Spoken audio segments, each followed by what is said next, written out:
em Cristo Jesus. Amém. O apóstolo João, que escreveu estas 3 cartas, além do livro, obviamente, o Evangelho, que leva o seu nome, de João, também o livro do Apocalipse. Na época que ele escreveu este livro, ele queria fortalecer os crentes que estavam na Ásia Menor. Lá por volta dos anos 80, 90, do primeiro século da nossa era cristã, é quando esta carta foi escrita pelo nosso irmão. Basicamente, ele queria fortalecer os irmãos da igreja da região da Ásia Menor pelo fato das heresias gnósticas estarem penetrando no seio cristão, no seio da igreja. Algumas coisas, eu trouxe aqui um resumo, que os gnosticistas estavam, então, introduzindo no seio da igreja. Primeiro, este ensino tão gnóstico. Primeiro, conforme eles apregoavam, o conhecimento é superior à virtude. 2, o sentido não literal das Escrituras é o certo, e só pode ser entendido por uma seleta minoria. 3, a presença do mal no mundo impede que Deus seja o seu único Criador. 4, a encarnação é um fenômeno inacreditável, pois a divindade não poderia jamais se unir a algo material como o corpo humano. 5, não há ressurreição da carne. Então, irmãos, imagine esses ensinamentos sendo introduzidos nas igrejas, na Ásia Menor.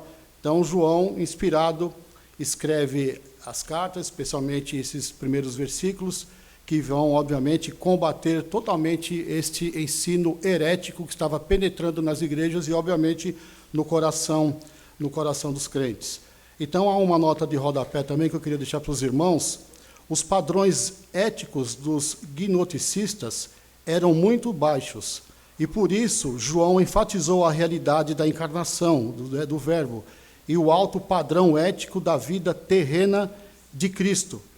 Então, esta carta, as cartas de João, as 3 cartas, têm, basicamente, irmãos, alguns contrapontos. Por exemplo, luz e trevas, amor ao mundo e amor a Deus, filhos de Deus e filhos do diabo, o Espírito de Deus e o Espírito do Anticristo. 5, amor e ódio. Então, João, obviamente, foi usado por Deus para despertar, então, o coração dos irmãos lá da Ásia Menor. Então, irmãos, o que eu quero tratar nesta noite com os irmãos é exatamente o último versículo, que nós lemos, o versículo 4, quando ele diz que estas coisas, pois, vos escrevo para que a nossa alegria seja completa. Obviamente, nós, seres humanos, nós buscamos alegria, mas o contexto aqui da palavra de Deus vai nos ensinar nesta noite qual a verdadeira alegria. Então, podemos dizer como tema da mensagem, você quer ter alegria completa? Eu tenho certeza que no seu coração você diz, sim, claro, é óbvio que eu quero ter uma alegria completa enquanto estou nesse mundo. Então, a primeira coisa que João destaca aqui, e também para as nossas vidas, é que está bem no comecinho do versículo 1, quando ele diz assim, o que era desde o princípio. Essa expressão era, este verbo, é o mesmo verbo que aparece lá em João, capítulo 1, versículo 1. Nós sabemos, obviamente, até de cor. No princípio era o verbo estava com Deus e o verbo era Deus. Então, essa expressão no grego dá a ideia, meus irmãos, de que já existia, ou seja, Jesus sempre existiu, obviamente contrapondo os ensinamentos heréticos dos gnósticos que estavam atuando ali no seio da igreja. Ou seja, Jesus não passou a existir, ele sempre existiu. Ele é Deus, o Emanuel, Deus que se encarnou, o Verbo se fez carne e habitou entre nós. Então, só por aí, nós já vemos que vai por água abaixo todo o ensino maléfico e herético desses perversos que estavam atuando no seio da igreja. Então, nós, como crentes, obviamente, nós somos felizes, temos essa alegria no coração, não uma alegria mundana, mas uma alegria que o próprio Deus nos dá, que entendemos, à luz da palavra de Deus, que Jesus sempre existiu. Ele veio a este mundo como homem, mas sempre existiu. Então, isso é um ensinamento doutrinário da palavra de Deus, que nós temos como única regra infalível de fé e de prática. O segundo ponto aqui, irmãos, destacando sempre essa expressão, você quer ter alegria completa?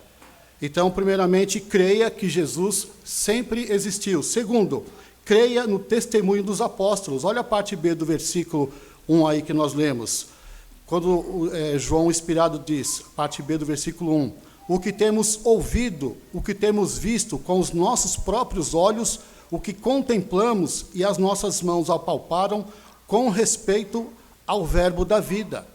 Ou seja, nós que cremos na palavra de Deus, nós temos que crer no testemunho desses nossos irmãos, dos apóstolos, que dizem algumas expressões extremamente importantes para a nossa vida cristã.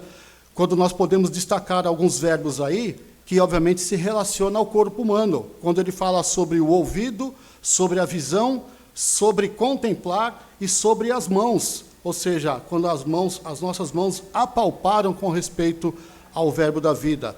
Até nos parece, irmãos, que quando ele fala sobre ver, né, o que temos visto, depois ele fala sobre contemplar, parece que é uma repetição, mas não é uma repetição. Eu estive pesquisando, meus irmãos, contemplar vai muito além do que só olhar. Contemplar, meus irmãos, é um ato de concentração, ou seja, quando nós colocamos os nossos olhos em alguma coisa e nós paramos deslumbrado, ou seja, aquilo fala muito ao nosso coração, é uma reflexão que temos quando contemplamos a palavra de Deus, enxergamos, obviamente, em todas as Escrituras, o Senhor Jesus, a promessa no passado e, obviamente, no Novo Testamento, a realidade. Como diz Hebreus, o Antigo Testamento é sombra e o Novo Testamento é realidade. Então, meus irmãos, nós temos que confiar e crer no testemunho que os apóstolos deram a respeito do Senhor Jesus. Aliás, o Senhor Jesus mesmo disse que, além, obviamente, da lei e dos salmos, também os apóstolos dão testemunho dele.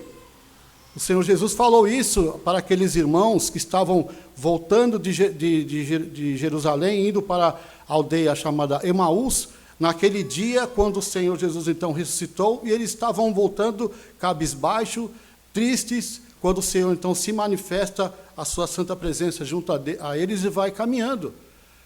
Então, o Senhor Jesus fala para ele que eles eram tardios em crer em tudo que falou os profetas. Então, muitas vezes também nós somos tardios em crer o testemunho que os apóstolos deram a respeito do Senhor Jesus.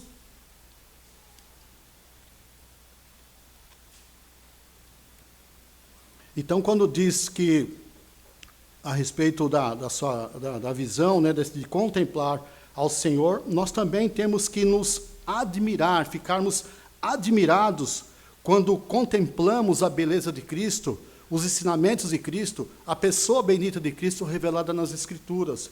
Então, é isso que é contemplar. Os apóstolos contemplaram naqueles dias que andaram com o Senhor Jesus, aqueles 12, que infelizmente um deles traiu o Senhor Jesus. E posteriormente o apóstolo Paulo, como ele mesmo diz o testemunho, como um nascido fora do tempo. Foi o único apóstolo que não viveu nos dias de Jesus, quando Jesus ainda estava com seu ministério. Obviamente, depois que o Senhor Jesus ressuscitou, voltou para o céu, e naquele dia, então, quando o apóstolo Paulo ainda não era, obviamente, o apóstolo Paulo, era Saulo, que estava indo para Damasco para prender os crentes, os do caminho, os seguidores de Cristo, quando ele teve aquele encontro maravilhoso com o Senhor, e o Senhor, então, transformou a vida de Saulo e tornou o grande apóstolo Paulo. Então, meus irmãos, creiamos então no testemunho dos nossos irmãos do passado. E quando diz que nós apalpamos com as nossas mãos, embora não era um apóstolo, mas nós não podemos deixar de esquecer o velho Simeão, lá em Lucas capítulo 2, versículo 28, que aguardava a esperança de Israel, a salvação de Israel. Diz a Bíblia que os pais de Jesus levaram o Senhor Jesus conforme diz a lei, e ali então ele tomou Jesus nos seus braços e louvou a Deus dizendo: Senhor, agora o Senhor pode despedir em paz o teu servo, porque os meus olhos viram a salvação de Israel. Meus irmãos, eu não sei no seu coração, mas toda vez que eu leio esse capítulo 2, especialmente o testemunho do velho Simeão, o meu coração fica extremamente quebrantado. Que privilégio para aquele homem, aguardando a salvação de Israel. Agora o bebê entra ali no colo de seus pais, e então ele toma aquela criança no colo e diz essa expressão tão linda: agora, Senhor, o Senhor pode despedir em paz o teu servo. Ou seja, eu estou pronto para morrer. É isso que Simeão falou. Então, irmãos, essa verdadeira alegria que Simeão tinha, embora estava já nos seus últimos dias de vida, por causa da sua tão ditosa idade, nós também temos que ter essa plena confiança nos nossos corações. Obviamente, nós não somos masoquistas. Nós não fomos criados para morrer, mas sabemos que um dia vamos morrer. Quantos crentes estão tão apegados às coisas desse mundo que tremem de medo quando surge talvez uma situação que vá passar dessa vida para outra? Temos que ser como o apóstolo Paulo, que o viver para mim é Cristo e o morrer é lucro. E Paulo se sentiu como se estivesse numa encruzilhada. Ou seja, eu fico ou eu vou embora. Mas, por causa do ministério que Deus confiou em suas mãos, ainda Deus tinha muito que fazer através do grande apóstolo Paulo. Então, meu irmão, a verdadeira alegria, confie no testemunho dos apóstolos, e esteja preparado para quando o Senhor te chamar, possamos partir desse mundo com alegria. Vamos encontrar o nosso Salvador. A alegria que esse mundo nos oferece é tão terrena, tão passageira. Quantos crentes iludidos com os prazeres carnais que este mundo nos oferece, relacionamentos que o Senhor desaprova, principalmente quando um crente se une com alguém que não é dos caminhos do Senhor, que não é um crente. Ah, mas eu quero ser feliz. Imagina, como que um crente pode ser feliz sendo desobediente ao Senhor? Obviamente, isso é uma tremenda de uma infelicidade, de uma tristeza profunda. E muitas vezes as pessoas estão tão apegadas às coisas desse mundo, que dizem esse tipo de expressão, que querem ser felizes, e ninguém tem nada a ver com a minha vida, etc., e vão vivendo longe do Senhor, e ainda dizem que são pessoas alegres e felizes, desobedecendo ao Senhor. Terceiro, meus irmãos, insistindo no ponto, você quer ter a alegria completa? Obviamente, sim, né? Então, no terceiro ponto, aí no capítulo, no versículo 2, a parte A, quando diz a respeito da encarnação do Verbo, quando, então, diz a palavra de Deus, verso 2, parte A, e a vida se manifestou, e nós a temos visto, e dela damos testemunhos e vô-la anunciamos, a vida eterna, a qual estava com o Pai, e nos foi manifestada. Então, creiamos, obviamente, à luz do versículo 11, quando lemos, né, esse verso 2, ele está insistindo nessa expressão que a vida se manifestou e nós a temos visto. Ou seja, continue crendo no testemunho dos apóstolos, né? E diz a parte B do versículo 2 aí, e dela damos testemunho. Então, como os apóstolos foram testemunhas do Senhor, testemunhas oculares, e saíram para pregar o Evangelho, pregaram a palavra de Deus, conforme o Senhor os havia comissionado para tal, como lemos agora há pouco, lá no finalzinho do capítulo 28 de Mateus, que conhecemos como uma grande comissão. Então, irmãos, a verdadeira alegria é quando, como os apóstolos, nós também damos testemunho, que seria então o terceiro ponto. Uma pergunta para mim e para você: nós temos dado o nosso testemunho que nós somos do Senhor através da nossa vida, seja a vida familiar, seja a vida profissional, seja a vida como um estudante, seja a nossa vida no nosso cotidiano, seja o nosso dia a dia, através dos nossos negócios, dos nossos afazeres. Temos que dar testemunho para que realmente a nossa vida seja uma vida repleta de alegria, porque estamos servindo ao Senhor. Então diz aí o versículo que damos testemunho e vô-la anunciamos, ou seja, anunciamos com a nossa boca, com a palavra, e confirmamos com testemunho de vida. Não pode haver incoerência, senão não vamos passar de grupos de hipócritas. Uma certa irmã falava para mim assim: Elismar, pregue o evangelho com a palavra e confirme com a sua vida. Aí é o testemunho do crente, ou seja, tem que haver coerência entre o falar e o viver. Então, entre o falar e o viver, precisa haver esta coerência em nossas vidas, na minha e na sua, para que, como diz a palavra de Deus, né, e anunciamos a vida eterna. Ou seja, quando nós pregamos a palavra e damos testemunho, especialmente aquelas pessoas que ainda não conhecem o Senhor, obviamente nós queremos que essas pessoas se rendam ao Senhor e tornem-se pessoas felizes, alegres, como nós somos. A vida eterna que foi dada pelo Senhor. Então, a vida eterna que eles anunciavam, meus irmãos, foi dada pelo Pai, foi realizada pelo Filho e é aplicada pelo Espírito do Senhor. Facinho de lembrar. Deus é o idealizador, Jesus é o realizador e o Espírito Santo é o aplicador. É Ele que aplica essas verdades eternas nos nossos corações. Quando lemos a palavra, estamos conhecendo o amor de Deus e conhecendo também a nossa natureza miserável e pecaminosa. Então, o Espírito do Senhor revela a nossa verdadeira natureza, como aprendemos lá no Evangelho de João, falando a respeito do Espírito Santo. Quando ele vier, ele convencerá o mundo do pecado, da justiça e do juízo. É ele que revela a nossa miséria do nosso coração. Então, quando isto é revelado, obviamente a pessoa, ao ouvir a palavra de Deus, pelo poder de Deus que vai atuar em seu coração, então a pessoa se rende. Nem o mérito para o pregador, nem o mérito para a denominação cristã evangélica.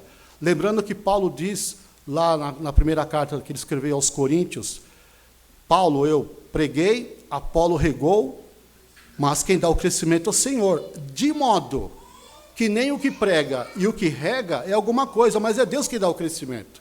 Ou seja, é para deixar os pregadores numa posição de tão somente servos, obedientes, que o Senhor nos mandou pregar, anunciar. E, obviamente, irmãos, isso não é privilégio ou responsabilidade só para quem sobe no púlpito. É privilégio e responsabilidade também para você, no seu dia a dia, na sua família, com seu vizinho, com seu colega, onde você convive, você precisa e deve anunciar. Como o apóstolo Paulo disse, ai de mim se não pregar o Evangelho. Então, meus irmãos, eu tenho dito que é um grande privilégio anunciar as boas novas do Evangelho, mas também é uma grande responsabilidade. Não só para quem está pregando, mas também para quem está ouvindo. Porque a partir do momento que a pessoa ouve a palavra de Deus, a partir daquele momento, ela se torna responsável pelos seus atos. Como nós aprendemos lá no livro de Atos, estivemos meditando na segunda-feira passada na reunião de oração. Aliás, por favor, vamos participar das reuniões de oração às segundas-feiras às 20 horas. Se você tiver a oportunidade de vir, por favor, venha estar juntos conosco aqui para orar. E quem mora lá perto do ponto de pregação, do Bosque Maia, por favor, também vá lá e participe dos trabalhos lá também.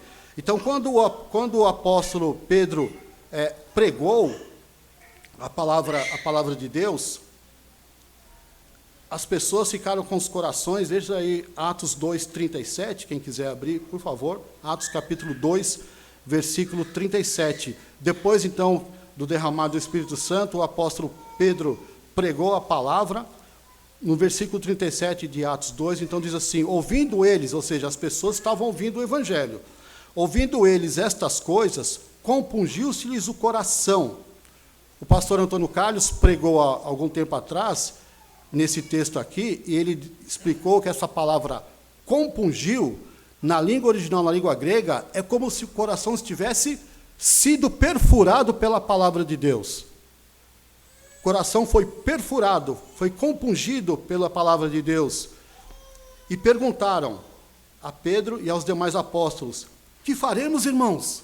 Está escrito aí no finalzinho do verso 37 de Atos capítulo 2. Ou seja, quando você anuncia o Evangelho, obviamente vai ter uma reação. Ou a pessoa vai te questionar, ou como aprendemos lá em Atos 17, quando Paulo estava no Areópago e anunciou o Evangelho, foi chamado de tagarela, etc., porque ele pregava Jesus e a ressurreição. Então, lá pelas tantas, quando o apóstolo Paulo estava andando, passeando ali pelo meio dos deuses, dos areopagitas, Paulo, obviamente, anunciando o Evangelho do Senhor Jesus, e então eles disseram para Paulo: mais tarde, quem sabe no dia, nós vamos dar mais crédito sobre essas coisas. Às vezes você anuncia o Evangelho para alguém, né? Ah, quando eu ficar velho. Essa coisa é para jovem, para moço, né? Eu sou jovem, eu sou moço, né? As coisas não é coisa, obviamente, ao contrário, né? Não é coisa para jovem, para moço, mas é coisa para pessoas idosas. Graças a Deus pela nossa igreja. Olha quantas crianças, adolescentes, jovens, moças e também pessoas anciãos, né? Que continuam servindo a Deus desde o passado e jamais se desviaram do caminho do Senhor. Então, meus irmãos, quando nós pregamos, assim como Pedro pregou, essa pergunta: que faremos, irmãos? E o versículo 38, respondeu-lhes Pedro: arrependei-vos. É a mensagem de João Batista, deve ser a nossa mensagem também. Hoje, de falar em pecado, né, que a pessoa precisa se arrepender dos seus pecados, imagina, eu sou pecador, eu faço as coisas que todo mundo faz, etc. e tal, começa a dar um monte de desculpa. Mas, né, a verdade é essa: a pessoa vai ouvir e, pela graça de Deus, então ela chega à conclusão, pelo poder do Espírito do Senhor no coração, e diz para Pedro, então, esse grupo de pessoas aqui: que faremos? Então Pedro respondeu: arrependei-vos, e cada um de vós seja batizado em nome do Senhor Jesus para a remissão dos vossos pecados, e recebereis o dom do Espírito Santo. Então, irmãos, naquela oportunidade, quase 3.000 pessoas se renderam ao Senhor. Louvado seja Deus por isso. E diz a palavra de Deus que eles perseveravam na doutrina dos apóstolos, verso 42 de Atos capítulo 2. Ou seja, eles deram continuidade àquilo que eles ouviram, né? Ser perseverantes, né? Quantos de nós já foram, até um hino nós cantamos, né? Que ano passado eram firmes, né? E hoje estão longe, afastados do Senhor. Por que será? Qual o motivo? Essa mesma irmã que falou para mim a respeito da palavra do testemunho, ela sempre dizia assim: Eurismar, a vida cristã não é só um dia, uma semana, um ano. A vida cristã é o dia que você recebeu Cristo no seu coração e vá até o fim. Até o dia que o Senhor fechar os seus olhos, ou quando Jesus voltar com poder e grande glória e levar a sua igreja para a eternidade. E louvado seja Deus por isso, meus irmãos. Que alegria no coração que nós temos em pertencer ao Senhor Jesus.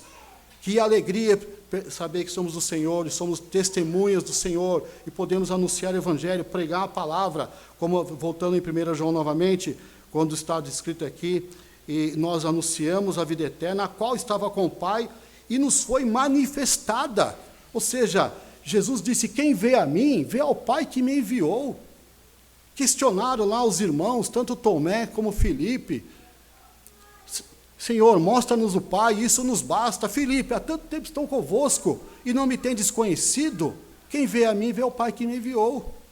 Então, meus irmãos, é um privilégio para nós e também responsabilidade, assim como os apóstolos tinham, nós também temos, de igual modo, em testemunhar e anunciar a respeito da vida eterna que só há na pessoa bendita do Filho de Deus, o Senhor Jesus Cristo. Quinto ponto, meus irmãos. Já falei sobre 4, quinto ponto, né? Ou seja, repetindo, enfatizando a expressão, né? Você quer ter alegria completa? Vamos só fazer uma recapitulação de uma forma bem didática para nós não nos perdermos. Ou seja, primeiro, creia na divindade de Cristo. Segundo, creia no testemunho dos apóstolos. Terceiro, creia que o Verbo se encarnou.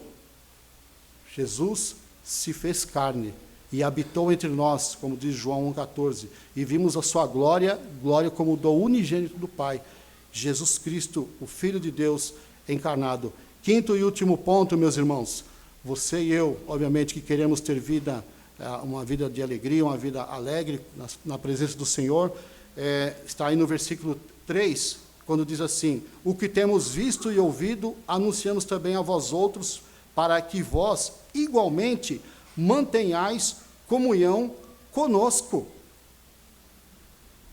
Você como crente, eu como crente, nós cristãos, se que realmente queremos, dentro desse contexto, ter uma vida alegre na presença do Senhor, não devemos deixar de ter comunhão uns com os outros. Paulo diz que a igreja é o corpo místico de Cristo, cuja cabeça desse corpo é o Senhor.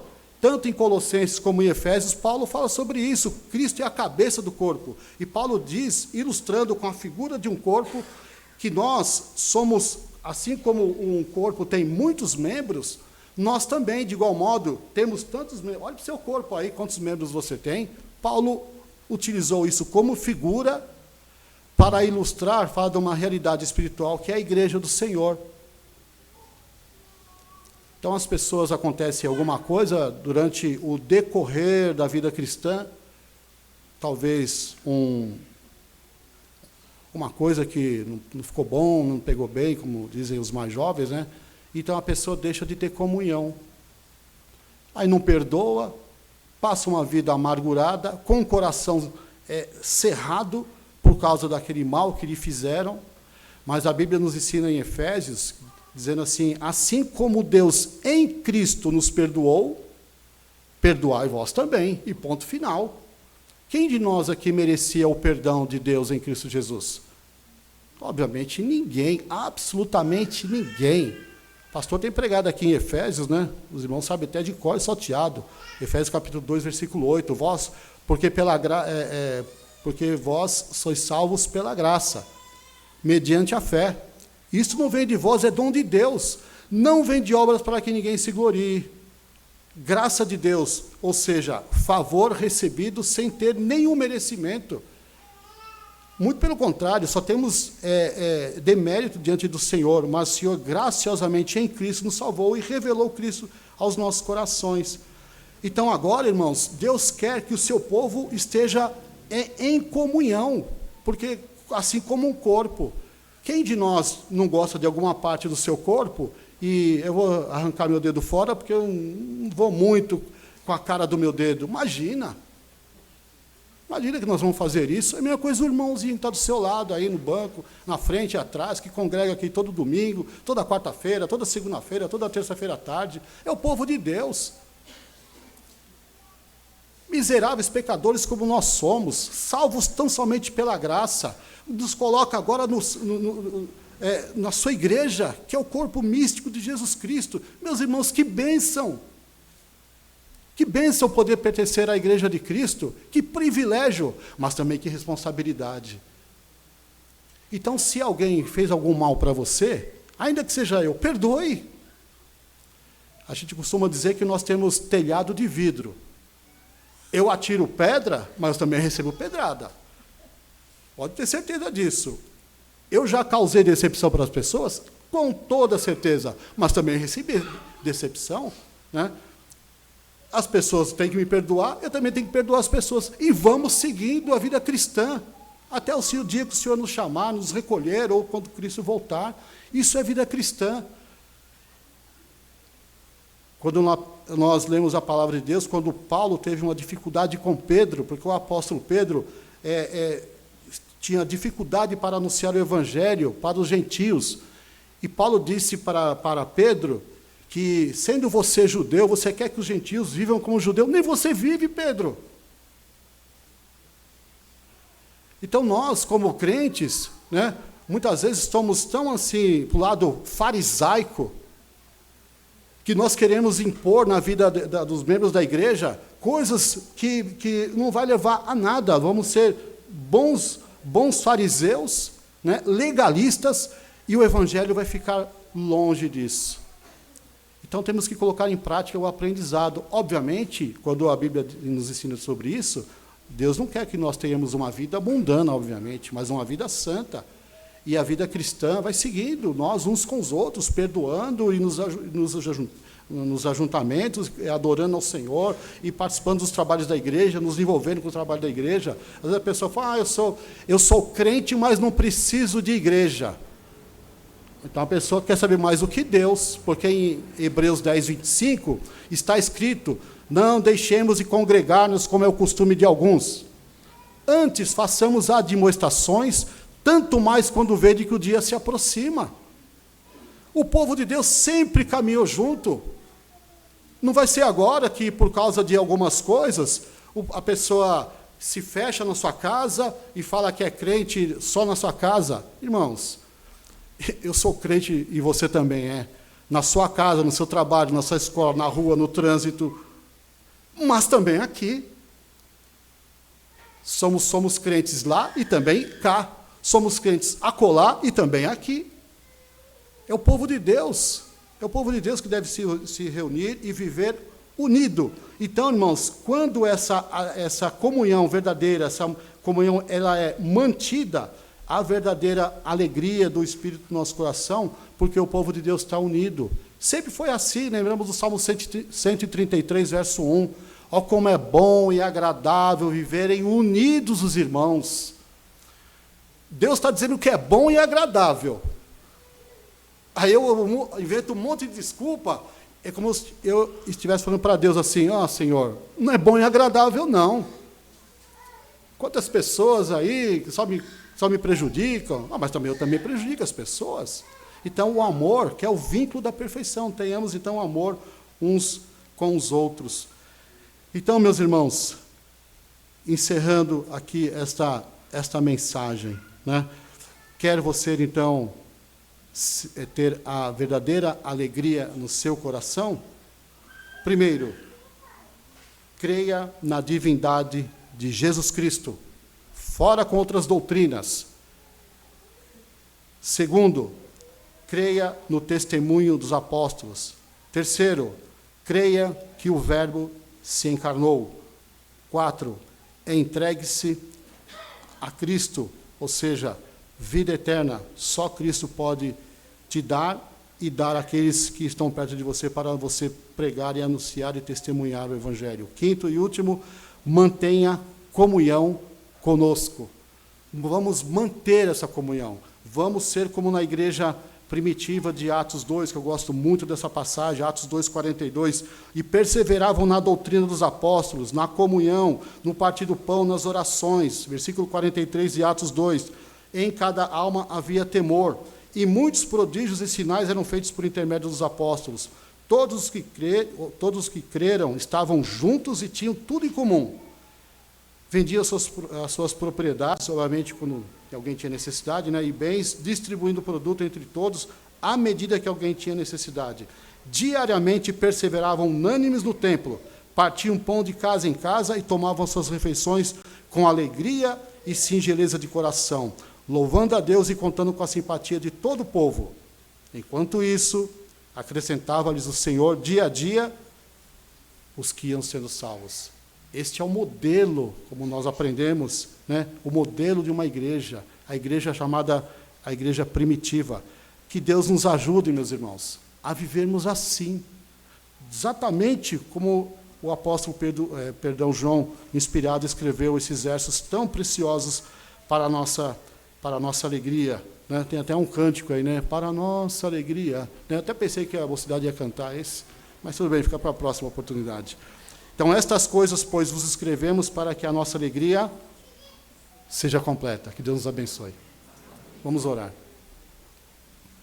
Ó Deus, aplica em nossos corações a Tua palavra, ó Deus, que acabamos de ler, de meditar. Aplica em nossos corações, pelo poder do Teu Espírito que em nós habita, Senhor, e revela, ó Deus, esta verdadeira alegria que, obviamente, o Senhor quer para o Seu povo. Abençoe-nos, pois, especialmente a igreja de Vila Nilo, Senhor, que a Tua graça continue nesta amada igreja, Senhor, que o Teu povo possa continuar perseverante na doutrina ensinada pelos apóstolos. É a oração que fazemos em nome do Senhor Jesus. Amém. Hino. Vamos entoar o hino 183, caminhando assim para o final. Hino 183.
Amém, os irmãos podem se assentar. Vamos orar com o nosso irmão seminarista Jonathan, e após a oração do nosso irmão, todos nós vamos orar a oração dominical. Oremos com o nosso irmão Jonathan. Senhor Deus e Pai, nós, Senhor Deus, nesse momento te louvamos e te agradecemos, Senhor Deus, pela Tua palavra, Senhor Deus, pregada. Assim, Senhor Deus, nós pedimos que o Senhor conceda, Senhor Deus, para nós a possibilidade, Senhor Deus, e a força, Senhor Deus, necessária, por meio do Seu Santo Espírito, para caminharmos, Senhor Deus, uma vida alegre, Senhor Deus, reconhecendo e crendo, Senhor Deus, na Sua divindade, no Seu poder, Senhor Deus, e também, Senhor Deus, dando testemunho, Senhor Deus, e procurando a comunhão, Senhor Deus, com os irmãos.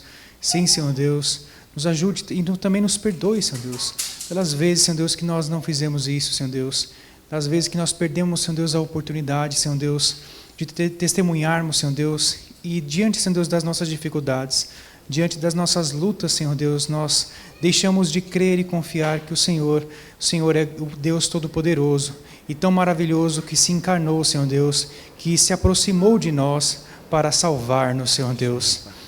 Reconhecemos, Senhor Deus, que o Senhor é tão bondoso e tão maravilhoso, que o Senhor não só, Senhor Deus, se encarnou, Senhor Deus, mas o Senhor se sacrificou, Senhor Deus, em nosso lugar.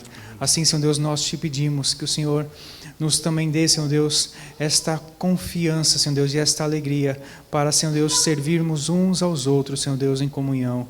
Senhor Deus, Pedimos também, Senhor Deus, que o Senhor nos abençoe durante a semana, esteja conosco, Senhor Deus, em nossos lares, em nossos afazeres, e assim, Senhor Deus, possamos também, Senhor Deus, dar o testemunho, Senhor Deus, Senhor Deus, da tua boa obra em nossa vida, e da tua boa obra, Senhor Deus, que o Senhor já realizou, e o Senhor ainda realizará, Senhor Deus, no fim dos tempos. Assim, Senhor Deus, nós te pedimos em nome do Senhor Jesus, e também, Senhor Deus, oramos, Senhor Deus, a oração que o Senhor nos ensinou, dizendo, Senhor Deus: Pai nosso que estás nos céus, santificado seja o teu nome, venha o teu reino, seja feita a tua vontade, assim na terra como no céu. O pão nosso de cada dia nos dai hoje, perdoa as nossas dívidas, assim como nós perdoamos aos nossos devedores, e não nos deixes cair em tentação, mas livra-nos do mal. Pois teu é o reino, o poder e a glória para sempre. Amém.